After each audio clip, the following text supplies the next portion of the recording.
तो नमस्कार, जय हिंद दोस्तों। जीके लर्निंग पॉइंट में आप लोगों का स्वागत है। यदि आप भी pre BEd, pre DEd, TT, teacher भर्ती या अन्य एग्जाम की तैयारी कर रहे हैं तो यह वीडियो आपके लिए बहुत ही इंपॉर्टेंट होने वाला है, क्योंकि यहाँ हम ट्रिक से सीडीपी के हर एक क्वेश्चन को, रीजनिंग के हर एक क्वेश्चन को, जीके के हर एक क्वेश्चन को ट्रिक के साथ सीखने वाले हैं दोस्तों। चलिए फिर क्वेश्चन नंबर 1 की ओर बढ़ते हैं। क्वेश्चन नंबर 1 कहता है, निम्नलिखित अधिगम सिद्धांतों को उनके प्रतिपादकों के अनुसार व्यवस्थित कीजिए। तो चलिए फिर व्यवस्थित करते हैं। ऊपर में आप लोगों का क्वेश्चन दिया गया है दोस्तों, नीचे में आपको कोई भी ऑप्शन में से आंसर लेना है। तो उससे पहले हमें यह देखना है कि शास्त्रीय अनुबंधन सिद्धांत में हमें यह देखना है कि शुरू जो पॉइंट है वो है शास्त्र, और शास्त्र पढ़कर हम क्या सीखते हैं सर? दूसरों का पांव छूना सीखते हैं। पांव छूना, तो पांव से ही पाव लाओ। तो पाव लाओ कौन से ऑप्शन में है? ऑप्शन ए में।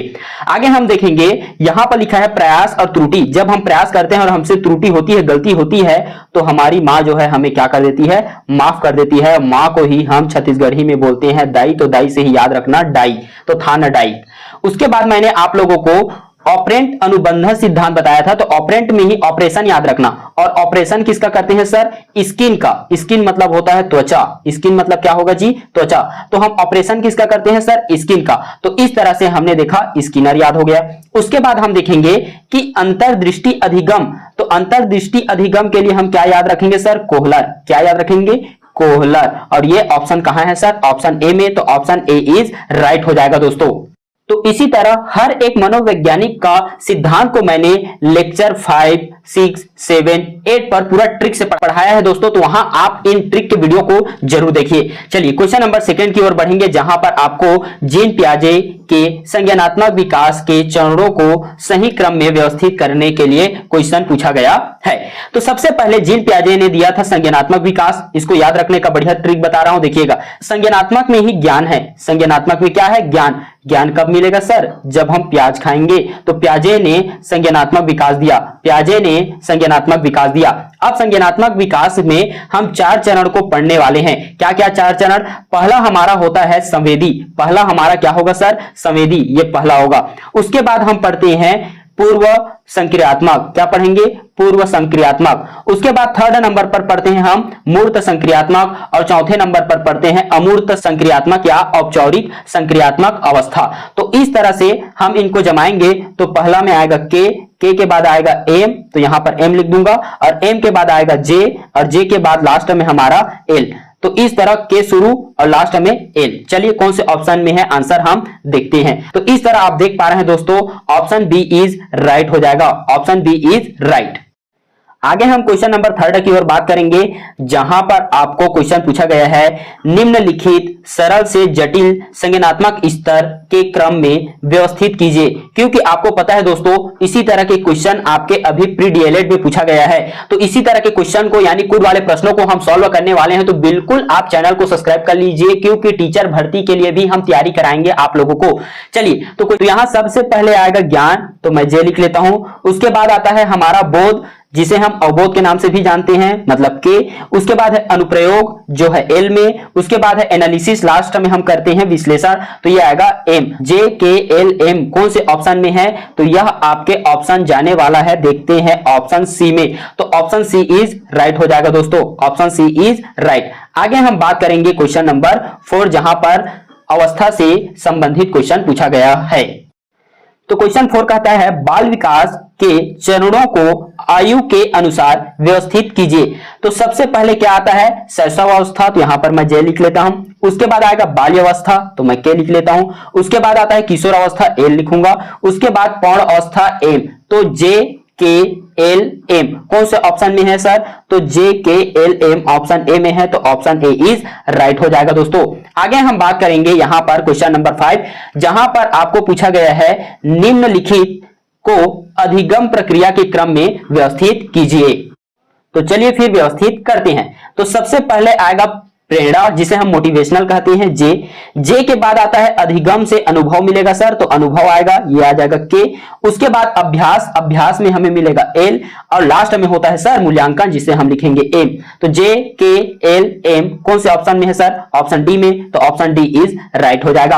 आगे हम बात करेंगे क्वेश्चन नंबर 6, जहां पर आपको पूछा गया है, एक प्रभावी शिक्षक का सबसे महत्वपूर्ण गुण क्या माना जाता है? कठोर अनुशासन बनाए रखना, विद्यार्थियों के प्रति सहानुभूतिपूर्ण व्यवहार रखना, केवल पाठ्यक्रम पूरा करना, अधिक गृह कार्य देना।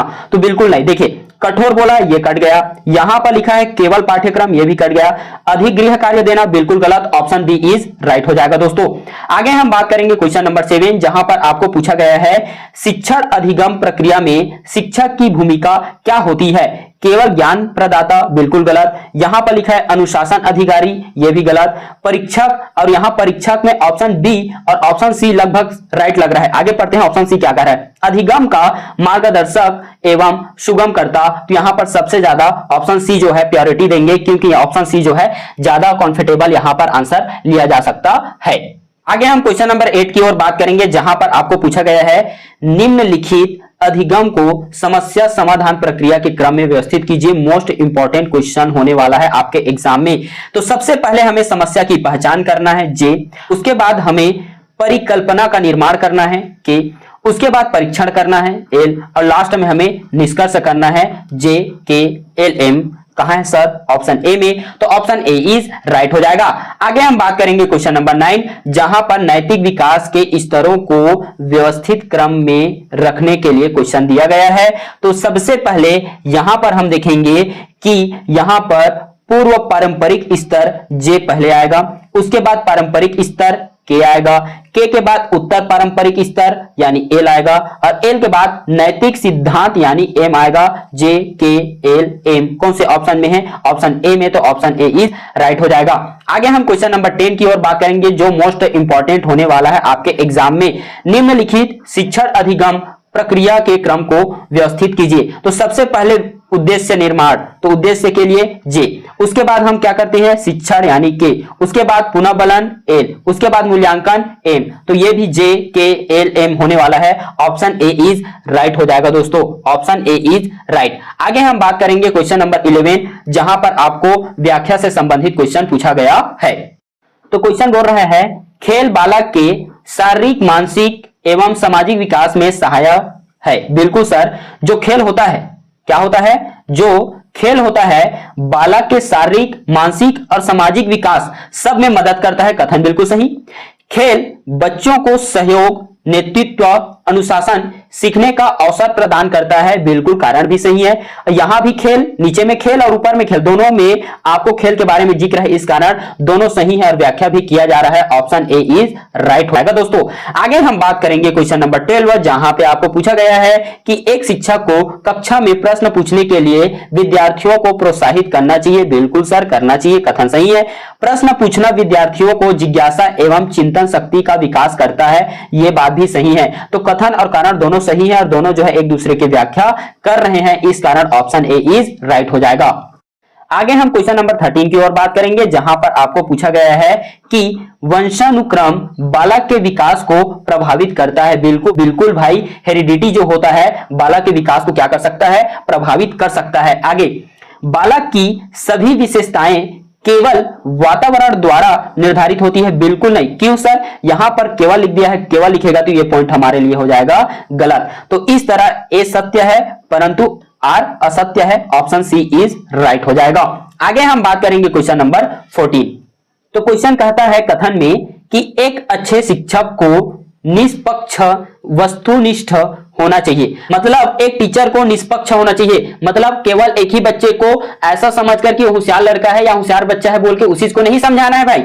तो ये बिल्कुल सही है सर कि निष्पक्ष रहना चाहिए, मतलब समान अवसर देना चाहिए सभी बच्चे को। बिल्कुल सर। उसके बाद लिखा है पक्षपातपूर्ण व्यवहार विद्यार्थियों के आत्मविश्वास एवं अधिगम को प्रभावित कर सकता है। बिल्कुल सही बात है सर, क्योंकि यहाँ पक्षपातपूर्ण तरीके से यदि आप बच्चों को व्यवहार देंगे तो उनका आत्मविश्वास और अधिगम जो है क्या होगा सर? प्रभावित हो सकता है। तो दोनों कथन सही है और एक दूसरे का व्याख्या भी किया जा रहा है। तो इस तरह ऑप्शन ए इज राइट हो जाएगा दोस्तों। आगे हम बात करेंगे क्वेश्चन नंबर 15, जहां पर आपको विकास से संबंधित क्वेश्चन पूछा गया है। विकास एक निरंतर चलने वाली प्रक्रिया है। बिल्कुल सर, निरंतर चलने वाली प्रक्रिया है, कथन बिल्कुल सही। वही कारण बोलता है विकास केवल बाल्य अवस्था तक सीमित है। बिल्कुल गलत सर, जहां केवल बोलेगा वहां हमारा कारण गलत हो जाता है। इस तरह ए सत्य है परंतु आर असत्य है। ऑप्शन सी इज राइट हो जाएगा दोस्तों। आगे हम बात करेंगे क्वेश्चन नंबर 16, जहां पर आपको मनोवैज्ञानिक और उनके सिद्धांत दिया गया है। तो इन्हें क्या करना है भाई, इन्हें सही मिलान करना है। तो चलिए, जिन प्याजे से मैंने बताया था प्याज खाएंगे तो हमें क्या मिलेगा सर, ज्ञान मिलेगा। तो ज्ञान से ही क्या याद रखा था हमने, संज्ञान याद रखा था।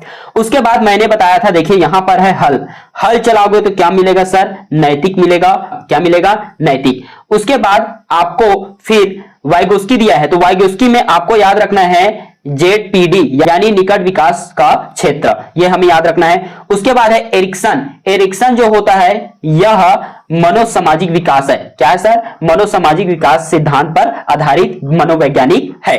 तो इस तरह हमने देखा कि इसका आंसर किसके साथ जाने वाला है सर, तो इसका आंसर आपके ऑप्शन को ध्यान से देखिएगा।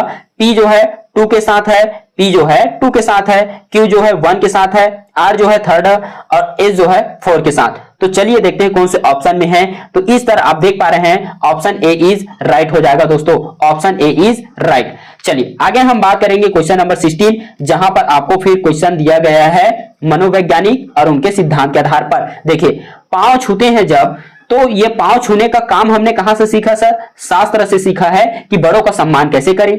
उसके बाद मैंने बताया था यहां पर है स्किन, और स्किन का क्या होता है सर, ऑपरेशन, ऑपरेशन। उसके बाद है डाई, डाई से हमने याद रखा था कि जब हम प्रयास करते हैं और हम गलती करते हैं तो हमें डाई जो है माफ कर देती है। फिर अंत में हमें याद रखना है कोहलर, और कोहलर से हमें याद रखना है अंतर्दृष्टि अधिगम। इस तरह P का 2 हो जाएगा, Q का 1 हो जाएगा, R का 3rd और S का 4। चलिए देखते हैं कौन से ऑप्शन राइट होगा। तो इस तरह क्वेश्चन नंबर 17 का ऑप्शन जो है सर, यहां पर ऑप्शन ए इज राइट हो जाएगा। आगे हम बात करेंगे क्वेश्चन नंबर 18।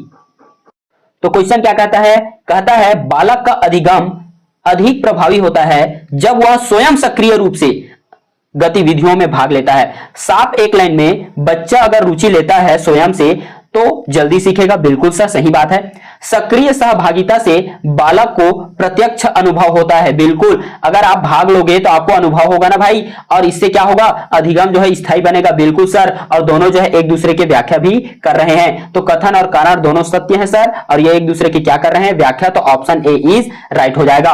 क्वेश्चन नंबर 19 क्या कहता है, ध्यान से सुनिएगा। यहां पर बोला गया है कि राहुल गणित की संख्याओं, चिन्हों तथा गणनाओं को समझने में बार बार कठिनाई एवं अनुभव करता है, जबकि उसकी सामान्य बुद्धि औसत स्तर की है। यह स्थिति डिसकैलकुलिया का संकेत होता है। बिल्कुल सर, तो मैंने ट्रिक बताया था, डिसकैलकुलिया जो है भाई यहां पर डिसऑर्डर है, यह बात आपको पहले से पता है। डिसकैलकुलिया में ही कैलकुलेट है, कैलकुलेट कहां पे करते हैं सर, गणित में करते हैं हम, है ना। तो बिल्कुल हमारा कथन जो है सही है। उसके बाद डिसकैलकुलिया से ग्रस्त बालकों को प्रायः लिखने और हस्तलेखन में कठिनाई होती। बिल्कुल नहीं सर, डिसकैलकुलिया से हमें गणना में संबंधित विकार है और हमें गणना करने में दिक्कत आता है। तो इस तरह ए जो है सत्य है परंतु आर असत्य है। ऑप्शन सी इज राइट हो जाएगा दोस्तों।